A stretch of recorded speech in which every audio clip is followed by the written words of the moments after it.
Hey there, it's Dr. JOYLYN Sparkles. I know I rarely go live on this page, and some of you may or may not know that I was a doctor. And yes, Sparkles is my real name. And it's funny, I went to the pharmacy yesterday and they thought I was a pet because of the name Sparkles. So it's a surprise to some, maybe not to others, but yes, Sparkles. And speaking of pets, I've got like 9 thought kittens, like all like running around trying to explore shit. I'm gonna try to put them in a basket and likely not gonna have a bow, but maybe I'll get all these thought kittens in because I saw this little TikTok, Facebook thing. It was a replay of, what was her name? America Ferrera, and it's a cool name, but her monologue on the Barbie movie, you know? And so it just started this thought explosion, and so I just thought I'd share my thoughts, sparkly thoughts on the Barbie movie. First of all, loved it. Okay, it really was pretty good. Now, a lot of people, I think, are getting caught up in the obvious. Inside jokes, a slap at the patriarchy, okay? Long overdue and cute, but that's not all that there was to it, okay? One of the big things, I think, is even though it was kind of pointing to some really, elephants in the room, kind of when it comes to patriarchy and shit like that, but that it didn't end in such a polarizing way. It didn't end with men versus women, because really, if we're going to have something different, we've got to start envisioning and imagining something different where it's not me versus you, us versus them. And I like that. I actually believe that the producer did a pretty good job, or director, or whatever. And then the gold is at the very end. The very end of the Barbie movie, I think people are missing. It is really like, gift from heaven, okay? I cannot give it to you because it's a spoiler alert, and I don't think enough people have seen it to where, like, everybody's seen it so I can say. But seriously, watch all the way to the end. It's really the best, most meaningful takeaway of the whole movie. And then just enjoy the explosion of glitter and pink, okay? Because I totally did too, all right? So there's one kitten in the basket, all right? Number 2, I gotta talk about monologues, okay? She gave a great monologue, okay? But that shit only works in movies and sitcoms. I'm telling you, please perish the thought that some dramatic rant is going to be what actually resolves any of your struggles, relationship or otherwise. Here's why. It was scripted and rehearsed. Now, a lot of us will go over this shit a million times in our head, but still, we don't actually, these are actors. They actually practice. They actually get their bodies involved and practice so it delivers super fine, crystal clear, crisp, okay? We don't do that, so that when we get our chance to speak, and I finally say it, we are tripping over our tongue, stuttering, saying a bunch of times like I am because this wasn't scripted, that kind of stuff. All right, so it looks great because they practiced it. Number 2, she was delivering it to a receptive audience, a bunch of Barbies and people who paid to go see this monologue. Okay, very receptive. Now, if we're going to do this fucking dramatic monologue mic drop thing that's going to like blow everybody out of the water, chances are it's actually something that they're not interested in and don't want to hear. It's us gotta speak our piece. I got to give you my truth. And that shit don't fly, okay? 2 reasons. Unreceptive audience is one. Be it largely male and not interested in female emotions. Not to be too hard, because also women who disagree also aren't receptive, okay? So any men trying to deliver a monologue, not going to get anywhere with an unreceptive woman. If she was actually trying to change women's mind who weren't already waking up to this truth, wasn't going to happen. The receptive audience is a key piece that we assume happens in real life, doesn't really happen in real life, all right? Then also, especially when it comes to drama, we overestimate the human attention span, all right? Actually, like what? 7 minutes when it's good, all right? About 7 seconds or less. And for those of us who are trying to deliver this monologue, start with our feelings first and instantly turn people off. Doesn't work, okay? So please Let it go, the idea of your Hollywood moment changing your partner's thoughts or your kids or yourself about you and having a total plot twist right then and there, okay? The real plot twists in your life probably going to be anticlimactic. You notice them after they've already happened and then go on a ride of what the fuck, okay? Just so you know, the monologue works in television and big screen, not so much in the real life sphere, okay? Okay, kid number 2, in the basket. Moving on, more on monologues. In her monologue, it was pretty good. It hit spot on a couple of things. And one of the things she talked about was, you know, noticing these discrepancies, and the brokenness of the system, but then having to be grateful. And that got me thinking, I fucking hate gratitude journals. And I used to keep one on the regular for like 3 years. And so even though I had pages and pages and lists and lists and lists, I did not get a whole lot happier in that time frame. Okay? Why? Because the science of gratitude is pretty fucking solid. There's a big body of evidence, lots of functional MRI scans that show that, okay, I'm reading this because I had to look this up. All right. Increased activity in the medial prefrontal cortex. That's here. This is what makes us human. This is the logical, rational decision-making thing. We actually get better at making decisions and stuff like that when we start having gratitude on the regular.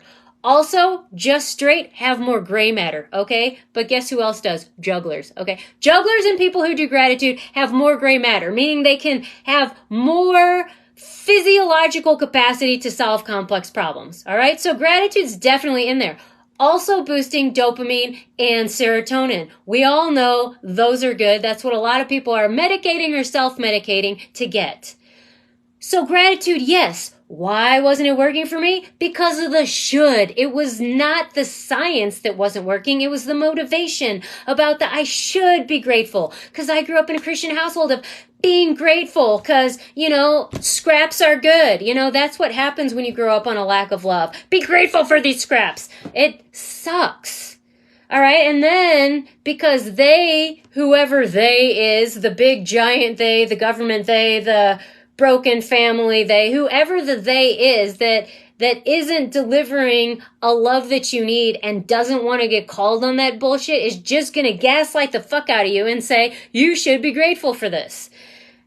And then I wonder why I hate gratitude, all right? Fuck gratitude. I'd rather just be unhappy than live with all these lies, okay? So how do I get through this? Because gratitude has been scientifically proven to be associated with greater levels of happiness, and it resonates on a very similar vibe as love. So it's got to get in there. So how do you get it in there? Let me tell you. What did we learn from the monologue? Serious doesn't work. Only in Hollywood and sitcoms, okay? Gamify that shit. That's what I'm learning. I love improv. Make a game out of it so it actually gets to be fun. Because here's one of the things about gratitude. It's not what's on the list or how big the list is. It's actually just, did you choose to try to make a list? Your brain chemistry already starts to shift. Woo! So here's something to do. Make it a game. And unlike the Hunger Games and potentially Game of Thrones, but I actually don't know much about that, these are games you choose to play, okay? It's actually a real game. You choose it, like basketball or volleyball. You want to play it or you don't want to play it. You take your ball and go home when you're done, all right? You get to choose. That's part of what makes it a game. It's a choice. So, yeah, if you choose to play the game of gratitude, then you cannot lose the game of gratitude. You can't. And you can't actually get worse. You can only get better at not playing. You can get better at finding excuses for why not to do this. And trust me, I've done that a lot. You know what happens? More unhappiness, less love, okay? It just doesn't come in. The gratitude's got to be there because it actually is delightful. We all know it because when we've actually authentically happened, it's awesome. So how do we do that? You just choose to do it and play. Take your ball and go home when you're done, okay? Like, don't beat yourself up about this. Not a big deal, all right? Kitty number 3 in the basket. All right. Then, how do you get better at games? You play them. You practice them. So, here's some of my tips. How do you get better at gamifying gratitude? 1, make a list. Pick how many you're going to do and do them. I used to do 10. Why do we in this world like 5s and 10s? I don't know. I now challenge myself to do 6s and 12s. Base 12. It just seems more fun, okay? But pick a number, any number, that's what you're going to get. Do that, okay? Then I would always challenge myself to do 1 or 2 that I've never named before. You know, that's annoying because sometimes I would sit there, especially on bad days. I would just sit there and be like, what the fuck?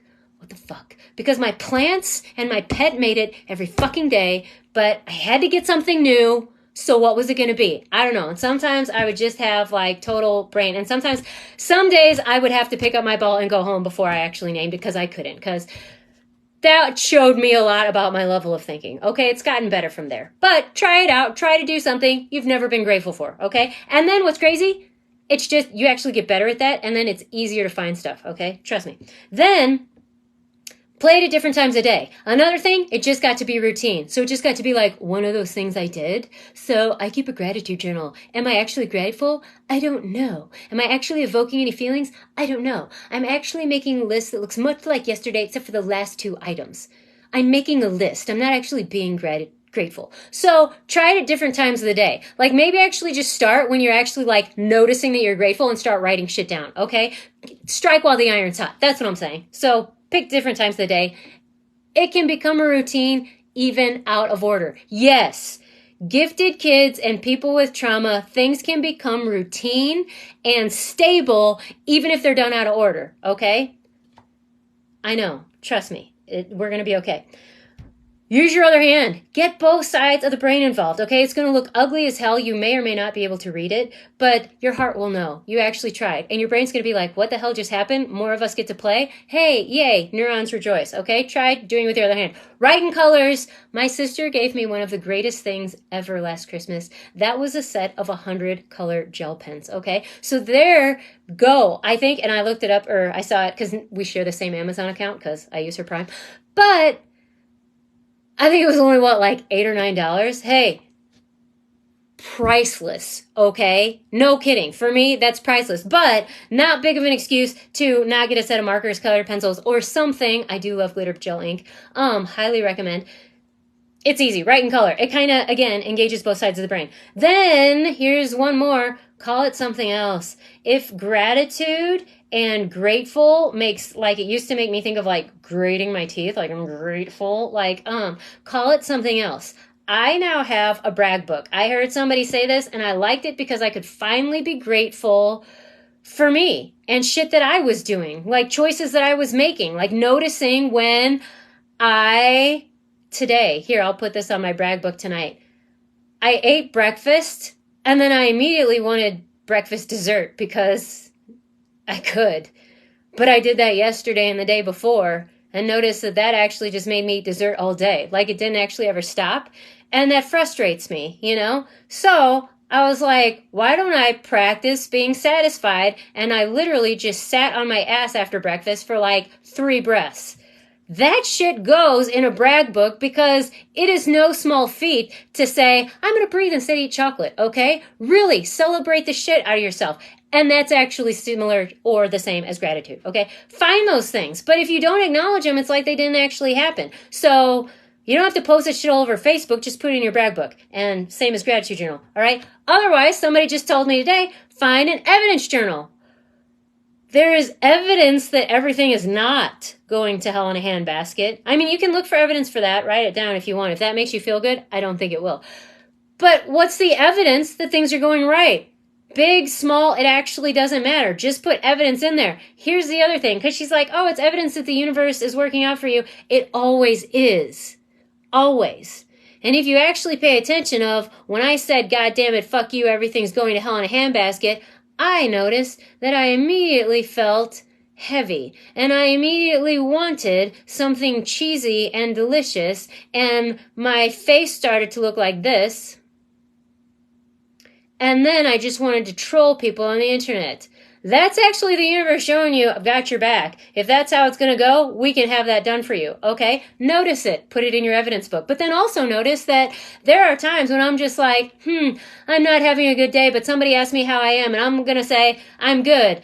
And there's going to be a part of me that's going to be witnessing. I don't think I'm telling a full truth, but I also am actually just tired of talking more about how bad it is because I'm just kind of done with that. So I said I'm good.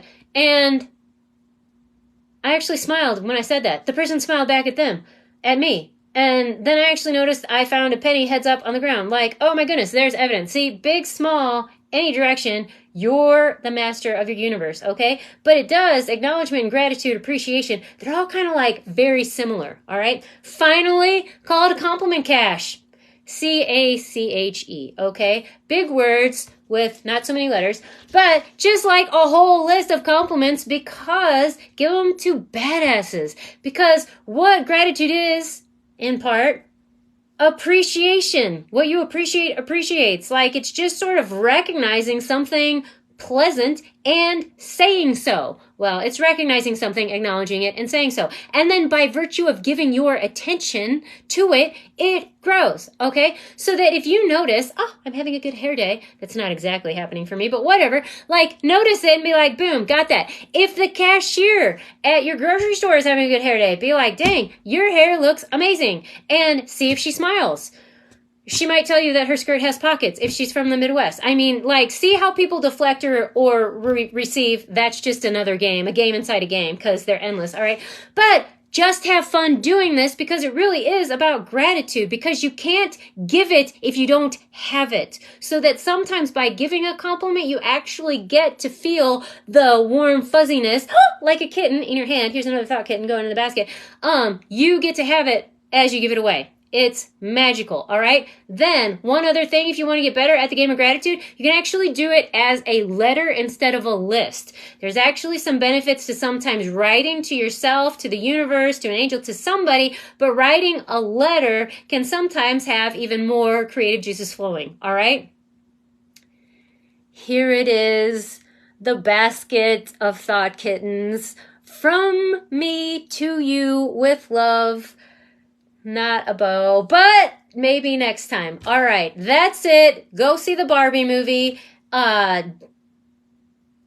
Murder the monologues that you've got going, unless you're actually planning on doing some stand-up open mic. And have a fucking phenomenal weekend. All right.